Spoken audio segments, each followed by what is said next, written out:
السلام عليكم ورحمة الله وبركاته.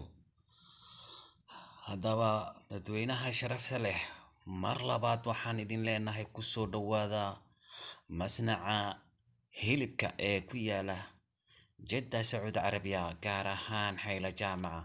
Ma doonaysaa hilib fresh leh? Ma doonaysaa hilib wanaagsan aan talaajo gelin? Ma doonaysaa hilib caafimaadkiisa digtoorada ay baareen?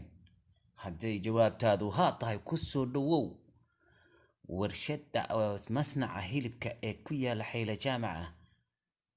kala xiriir taleefanka shaashada kaaga muuqda. waxaa diyaar kugu ah Maxamed Xasan Baawasiir.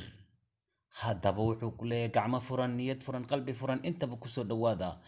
hilib ku cajbinayood markii aad cunaysaba dhadhankiisa aad dareemayso iyo midaadan dhadhankiisa dareemayn waa ay kala fiican yihiin.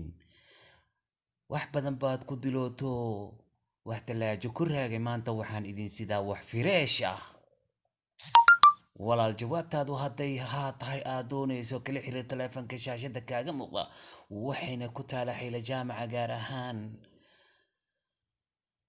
kasoo horjeedka xawaalada Taaj. haddaba kala xiriir taleefan lambar kuna soo degdeg ayaanu ku leenahay, waayo dheh hilib fresh baa meesha yaala oo caafimaadkiisu la baaray. haddaad beentanada moodaysa soo booqo ama kala xiriir taleefanka lambarka shaashada kaaga muuqda, fadhigaaga ayaana lagugu keenayaa. hilib iskuma jire hilib dhaafay baan ku hayaa maanta, caafimaadkiisuna la baaray, tayadiisuna wanaagsan tahay, freshna ah. wax badan baa talaajo cunto, hilib talaajo ku raagi cunto, maanta waxaan kuu sidaa itis oo itaabsi.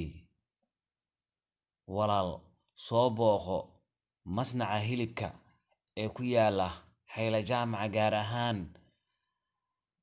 kasoo horjeedka xawaalada Taaj. waxaanu ku leenahay walaalayaal, hilib fresh ah, caafimaadkiisu wanaagsan yahay, hilib aad moodo inaad gurigaada ku qalatay. walaal soo booqo, taleefanka shaashada kaaga muuqdana garaac. online-ka xataa waad ku dalban kartaa haddaad 10 xaba doonaysa iyo haddaad 1 xababa doonaysaba. qiimuhuna waa qiimo macquul aanan ku raacdaynaynin.